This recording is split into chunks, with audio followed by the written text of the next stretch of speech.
just kind of turn and nose it up. Yeah.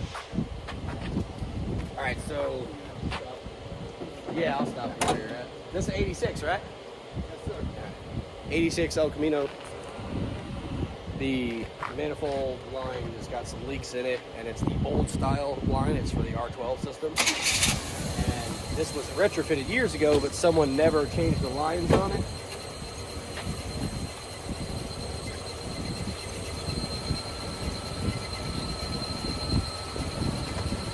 And you don't have to change the lines on it, but these have the old style crimps on there, which I'll show you in a second. And those old crimps tend to leak with R134A. So ignore that. But these old style crimps, we don't use those today. So originally you said you wanted to rebuild it because you didn't trust the brand new factory crimp. No, I like the crimps. Sometimes it's cheaper to rebuild a line than it is to buy this line. But so what it is we don't trust these crimps. So This looks like this and this is a little thinner on the new one.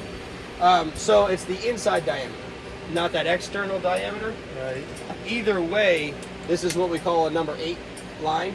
Okay. So they have 6, 8, 10, 12, and 14. Right. And this is probably a number 10 line.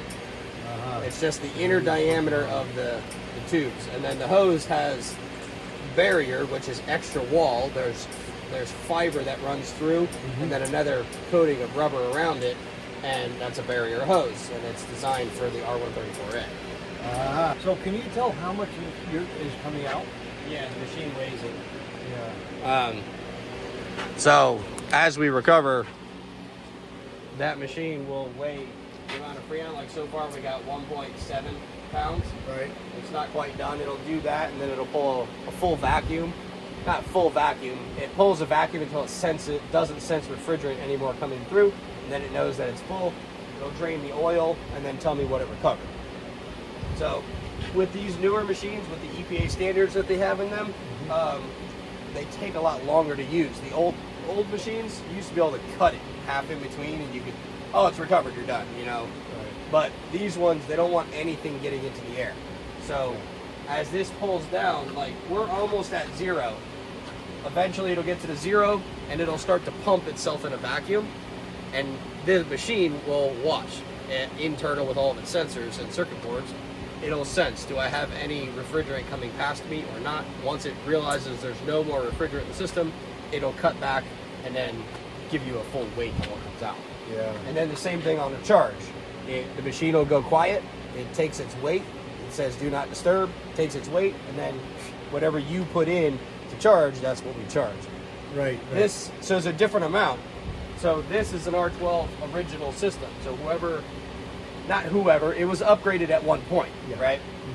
So we take that R12, there's a couple different formulas that some people say work, some people say doesn't work. You can take it, it's usually about 70 to 90% of the original charge. So this holds 3.25 pounds of R12.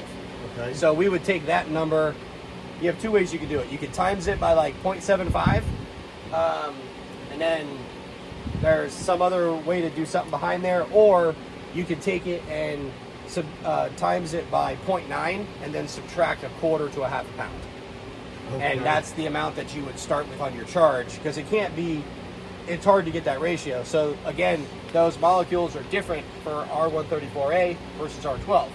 R12 is what we call an I believe so, I could be wrong on this, an HCFC, which is a hydrochlorofluorocarbon, and R134A is an HFC, which is a hydrofluorocarbon. So they take that chlorine atom out.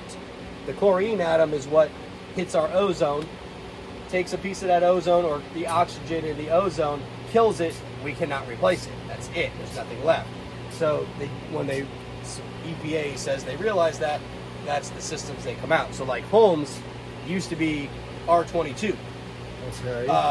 That was a HCFC, I believe, and now the 410A that they use in Holmes is supposed to be different. I don't know because I haven't been in that field in 20 years, Yeah. but know, I replaced that too. Yeah. That is the dryer. It's an accumulator. accumulator. So this is what we call an orifice tube system. Systems that were older than this were called POA valve systems. They had this big giant valve that was here that just worked. But then they came up with an orifice tube, and then some newer cars and foreign cars used an expansion valve like a home system does. All right, so old school Chevys. We use a completely different O-ring system because they decided to make the back of this pancake a little bit crazy, so we need inserts on them. This side doesn't need it because the hose has it on it. And I'll show you. Thing to go on the AC system. Nothing. Better be nothing. All right, so the back of this compressor, they got a huge step right here and a much shorter step right here. So that's the whole point of why we need to use double thickness of these O-rings here. So, 2 O-rings.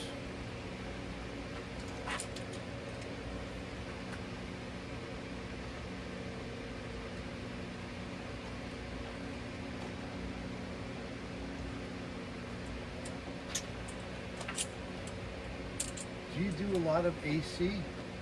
Literally this week is pretty much all I've done is AC. I haven't really done much other work this week at all. I did a couple things. I had some wheel bearing diagnostic issues yesterday and stuff like that, but other than that, no. This week has been predominantly AC. 'Tis the season, I guess. Yeah, pretty much.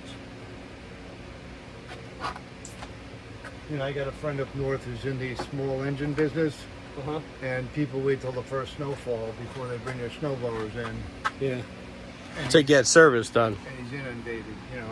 Same thing with the... So here we go with some new seals. Put new O-rings on the hoses.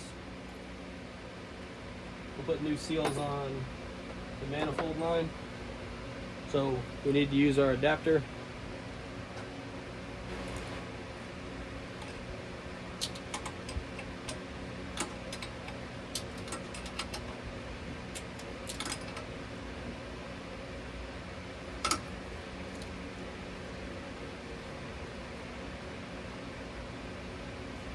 Looks pretty good. So, just to show you where that's at, this is where that goes. And what it does is those different height O-rings keep this block level with the back of the compressor. So some of those compressors, when the pancake style ones, some of them will use a red one, which is not as tall, it's not as thick. And then we have different size spacers of these. We have shorter ones that go with the red. So that's it. Keep an eye out for the rains. Yeah. Or just baking the interior. I need a bigger house, bigger garage. I need a bigger garage. I'm concerned about the house. So that's the plug that's in there in place of a switch.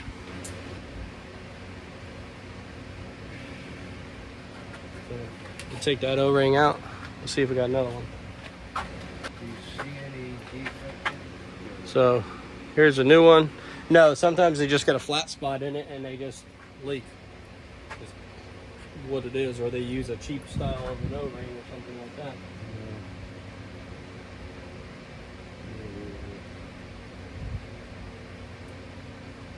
All right, new O-ring is in.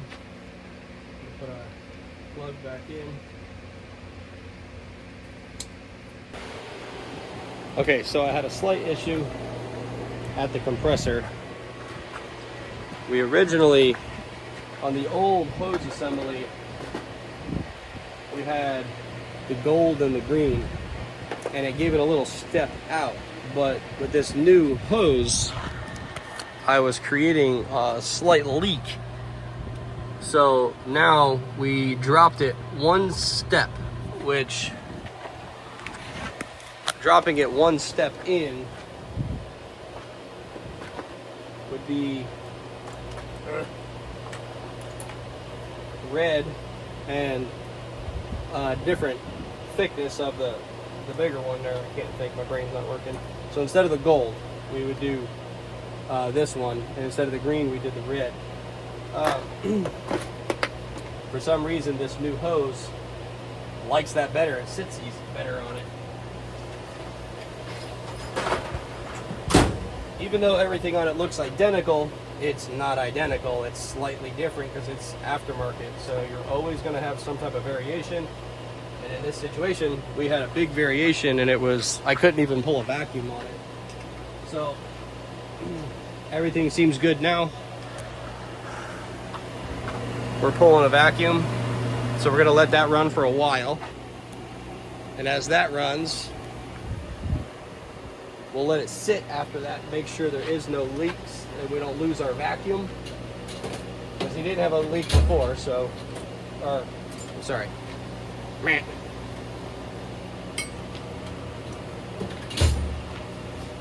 That's what happens when I ramble at the damn camera.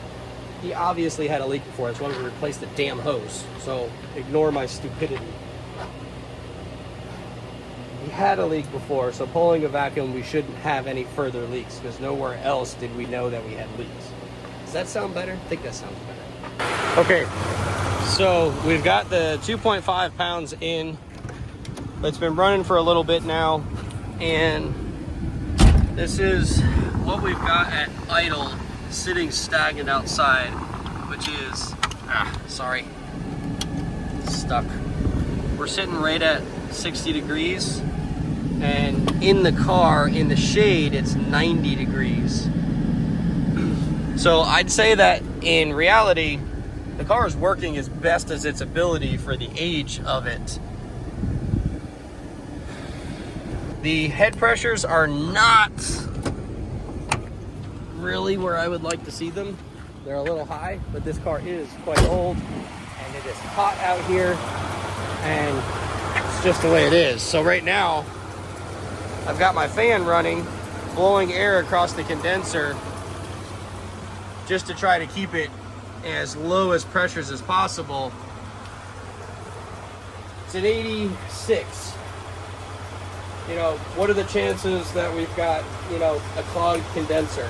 We also have an R12 condenser. It doesn't flow as good as a new style R134 compressor, or whatever they call the new, I can't remember what they call the new style condensers.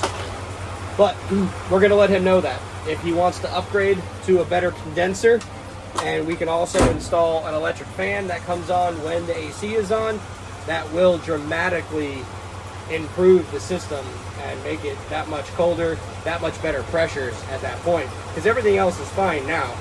So not too bad for the age. It runs pretty good. It's sweating nice. I don't like the pressures, but again, it is what it is. So anyway, that's it on the 86 El Camino. Hope you like it. Let me know what you guys would do differently. I always like to hear your feedback and your comments. So like, subscribe, and I'll see you guys later.